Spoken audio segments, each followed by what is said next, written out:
खीरी काहाको बा न पसंद भोजी रे जो खीरी मिली थाए आम समस्त को खाइबा पई भारी बढ़िया लगी थाए।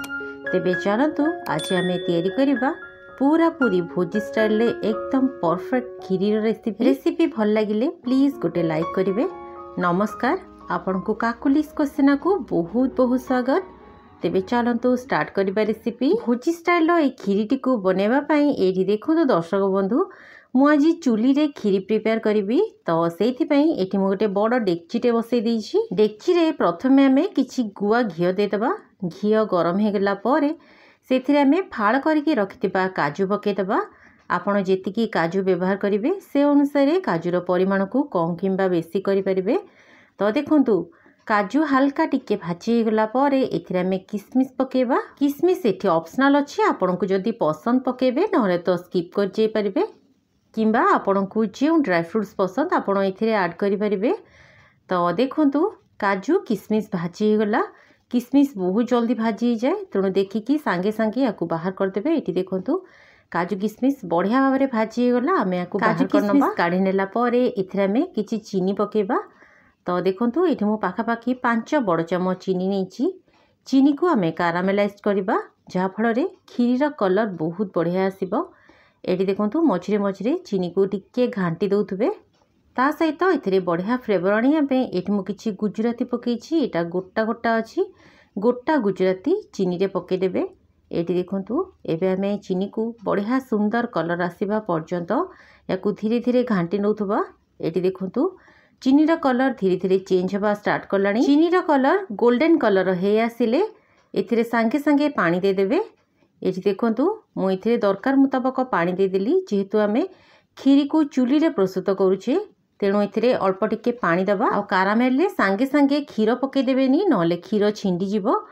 तो देखंतु एथिरे मु अल्प पानी दे देछि। एबे आमे एथिरे 2 लिटर खीर दबा। एठी मु फुल फैट वाला खीर नेछि।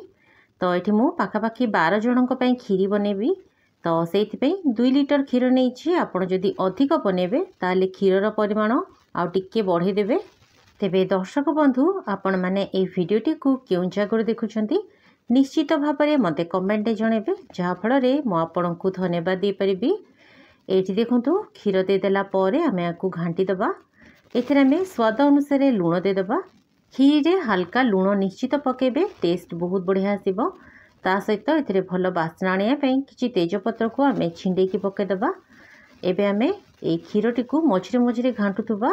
आ जेहेतु एटा कंचा खीर टिके फुटिया पई समय लागिबो। खीर फुटिला भितरे चलतु आमे नेक्स्ट प्रिपरेशन करिबा। एटी देखंतु दर्शक बंधु मु एटी पाखापाखी 200 ग्राम रो अरुआ चाउल नेछि। एटा छोट वाला बासुमती चाउल। जदि आपनक पाखरे बासुमती चाउल नथिबो ताहले आपण प्लेन अरुआ चाउल मध्ये नै परिबे। तो देखंतु चाउल को मु पाखापाखी 1 घंटा पई आगुरु पानी रे बतुरे नेथिली। चाउल को बतुरे देबे बहुत ही बढ़िया बनिबो। एबे आमे ए बतुरा हितिबा अरुआ चाउल को मिक्सी रे दरदरा करके ग्राइंड करदबा। पूरा चिकन करिवेनी। एठी आपण देखिकी जानि पाउथबे दर्शक बंधु मु याकू दरदरा करके ग्राइंड कर देछि। चाउल को एमिति दरदरा करके ग्राइंड कर देले खीर टेक्सचर ता बहुत ही बढ़िया आसी थाए आ खीरी बहुत जल्दी मध्ये बनि जाई थाए। तो देखंतु खीर फुटी गला। खीर फुटी गला परे आमे ग्राइंड करके रखितिबा चाउल टिको एथिरे ऐड करिबा। खीरी को आपण सब बेले ए प्रोसेस रे बनातु देखिबे टेस्ट बहुत बढ़िया आसीबो। आ खीरीर चाउल मध्ये बहुत जल्दी सिझी जिवो। तो देखंतु सबतक चाउल को मु दे देली। एबे आमे याकू भलो भाबरे घांटी नबा। जेहेतु एटा चाउल अछि तळे लागि जाई पारे तेणु कंटिन्यूअसली याकू घांटुथुबे जे पर्यंत एथिरे गोटे फुटणा न आसीची। खीरीटी न फुटिबा पर्यंत आपण याकू कंटिन्यूअसली घांटुथुबे नहले एटा तळे लागि जाई पारे। तो देखंतु खीरीटी जे पर्यंत न फुटिची मु तेणु याकू कंटिन्यूअसली गोळे नउची। एठी आपण देखि पाउथबे दर्शक बंधु खीरीटी फुटिबा स्टार्ट करलानी। एबे आमे चुलीर जाळटी को टिके कमे दबा आ याकू भलो भाबरे फुटिबा पई छाडिबा। तो देखंतु किछि समय परे एठी आपण देखि पाउथबे चाउल धीरे धीरे फिटिबा स्टार्ट करलानी। मझिरे मझिरे खीरी को तळु भलो भाबरे घांटी नउतबे नहले तळे लागि जिवो। एठी देखंतु दर्शक बंधु खीरी को मु पूरा तळु घांटुची। चाउल जे पर्यंत 100% सिझी न जाईची से पर्यंत आमे खीरी को फुटेबा। एठी आपण देखि पाउथबे चाउल पाखापाखी 50% सिझी आसिलानी। खीरी हे आसिला बेलू को देखिबे टंकीर पछपटे गोटे लेयर हेकी बसी जिवो। ये आपण देखिपे दर्शक बंधु डेक्ची रे जहाँ भी किसी सर लगी जाऊथबो आमे ताकू डंकी साहाय्य एमती स्क्राच करनबा। सर गुड़ी को एमती डंकी रे स्क्राच करी करी क्षीर रे मिसई देबे। एठी देखंतु ए सब को मु बढ़िया भाव में मिक्स कर देइछि। खीरीर टेक्सचर एठी आपण देखिकी जानि पड़थुबे धीरे धीरे बहलिया हवा स्टार्ट करलानी। लो फ्लेम रे पाखापाखी अध घंटा रु 45 मिनिट पर्यंत बसिबो। खीरी को आपण जेते लो टू मीडियम फ्लेम रे जेते अधिक समय कुक करिवे खीरीर टेक्सचर सेते बढ़िया हबो। एठी आपण देखि पड़थुबे दर्शक बंधु डंकीर पछपटे गोटे गार टाणी देले गार जना आपण देखि पड़थुबे खीरी फुटी फुटी बहलिया मध्य हे आसिलानी। तो एबे हमें ए स्टेज रे एथिरे किछि मिल्क मेड ऐड करिबा। एठी मु गोटे डब्बा मिल्क मेड ऐड करिछि। एठी देखंतु खीरी को एबे हमें बढ़िया भाव में मिसई दबा। एठी आपण देखि पड़थुबे दर्शक बंधु खीरीर टेक्सचर बहुत ही बढ़िया टेक्सचर आसीछि। मिल्क मेड ऐड करि सारला परे एथिरे हमें भाजी के रखिथिबा काजू किशमिश ऐड करिबा। ड्राई नट्स सब बेले लास्ट रे ऐड करिवे आगुरु ऐड करदेबेनी। तेबे दर्शक बंधु जदि आपण मो चैनल ले नुआ अछंती आ एपर्यंत चैनल टी को सब्सक्राइब करना ताहले प्लीज चैनल टी को सब्सक्राइब करबा सहित पाखरे थिबा बेल बटन टी को प्रेस करदेबे। आ जदि वीडियो टी को फेसबुक रे देखुचंती ताहले निश्चित भाव रे फॉलो करिनेबे।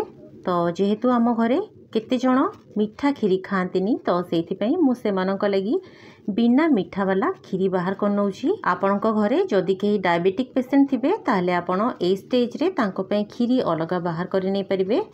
एठी देखंतु खीरी काढी नेला परे एथिरे में स्वाद अनुसार चीनी पकेबा। एठी मु पाखापाखी 400 ग्राम रो चीनी ऐड करिछि।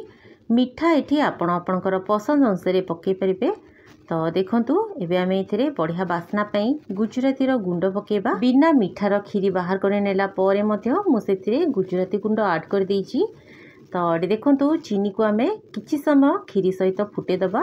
एठी देखंतु खीरीर टेक्सचर एतिकी ही रखिबे आठु बेसी बहलिया करिवेनी नहले खीरी ठंडा हैला परे बहुत बहलिया हे जिवो। फाइनली मु खीरी को चुली रु ओल्हेकी ठंडा हवा पे छाड़ देइछि। एठी देखंतु खीरी ए पर्यंत ठंडा हेनी बहुत गरम अछि तथापि भी मु आपनको खीरीर टेक्सचर देखौछि। एठी देखंतु दर्शक बंधु बहुत ही बढ़िया और एकदम भोजी खीरी भली टेस्ट। तेबे थरे ए भली प्रोसेस रे बने कि देखंतु रहिली पुणी देखा नुआ रेसिपी रे। धन्यवाद।